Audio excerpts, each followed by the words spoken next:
আসন্ন TTA DC নির্বাচনের প্রচারকে ঘিরে ১৯ চরিলাম বিধানসভা কেন্দ্রের অন্তর্গত সুতারমুড়া এলাকায় এক গুরুত্বপূর্ণ যোগদান সভা অনুষ্ঠিত হয়।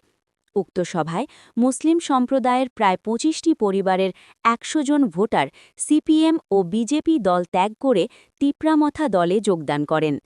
নবাগত সদস্যদের ফুলের তোড়া দিয়ে আন্তরিকভাবে বরণ করে নেন আমতলী গোলাঘাটি কেন্দ্রের তিপ্রামথা মনোনীত প্রার্থী বুদ্ধ দেববর্মা।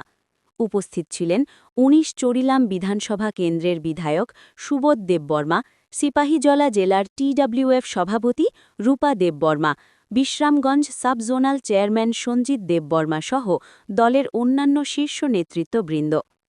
সভায় বক্তারা জানান, আগামী ১২ এপ্রিল ভোট গ্রহণ এবং ১৭ এপ্রিল ভোট গণনা অনুষ্ঠিত হবে। তারা দৃঢ় আশাবাদ ব্যক্ত করেন যে তিপ্রামথা এই নির্বাচনে শতভাগ সাফল্য অর্জন করবে। এদিন প্রার্থী বুদ্ধ দেববর্মা জনগণের উদ্দেশ্যে গুরুত্বপূর্ণ বার্তা দেন। তিনি জানান, এমডিসি নির্বাচিত হলে সরকারি কোয়ার্টারে না থেকে নিজ বাড়িতে থেকেই মানুষের সেবা করবেন। পাশাপাশি সপ্তাহে ২ দিন সাধারণ মানুষের সঙ্গে সরাসরি সাক্ষাৎ করে তাদের সমস্যা শোনার সুযোগ রাখা হবে। তিনি আরও আশ্বাস দেন, প্রতিটি গ্রামে উন্নয়নের কাজ জোরদার করা হবে, বিশেষ করে রাস্তা, পানীয় জলসহ মৌলিক পরিষেবার উন্নয়নে অগ্রাধিকার দেওয়া হবে। এছাড়াও প্রতিটি গ্রামে স্থানীয় নেতৃত্বকে শক্তিশালী করার লক্ষ্যে নতুন উদ্যোগ নেওয়ার কথাও জানান তিনি।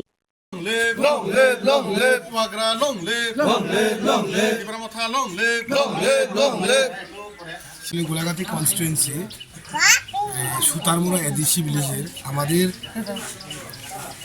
মাইনরিটি ভাই বোনদের ওরা আজকে বোবাগরা হাত ধরে তিপ্রামথাতে ২৫ ফ্যামিলি ১০০ ভোটার আমাদের তিপ্রামথাতে জয়েন করে।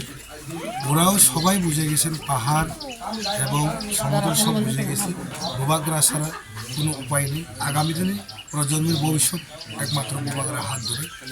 সেই কারণে তারা আজকে আমাদের নেতৃত্ববৃন্দকে দেখেছেন। আজকে আমরা এখানে এসে তাদেরকে জয়েনে নিয়েছেন। তাদের বেশিরভাগ সিপিএম থেকে আগত। তারা আজকে আমরা তিপ্রামথাকে জয়েন করছে। আগামী দিন তারা বোবাগরের সঙ্গে কাজ করবে, গ্রেটার টিফাল্যান্ড এবং তাদের নিজের অস্তিত্ব রক্ষার জন্য বোবাগরের সাথে হাত মিলিয়ে বোবাগরের সঙ্গে কাজ করবে বলে আমরা আশা রাখছি এবং তাদেরকে আমরা অসংখ্য ধন্যবাদ। আমাদের মন প্রাণ খুলে তাদেরকে আমরা বরণ করে নিই। কত ভোটার থাকবে? ২৫ ফ্যামিলি ১০০ ভোটার।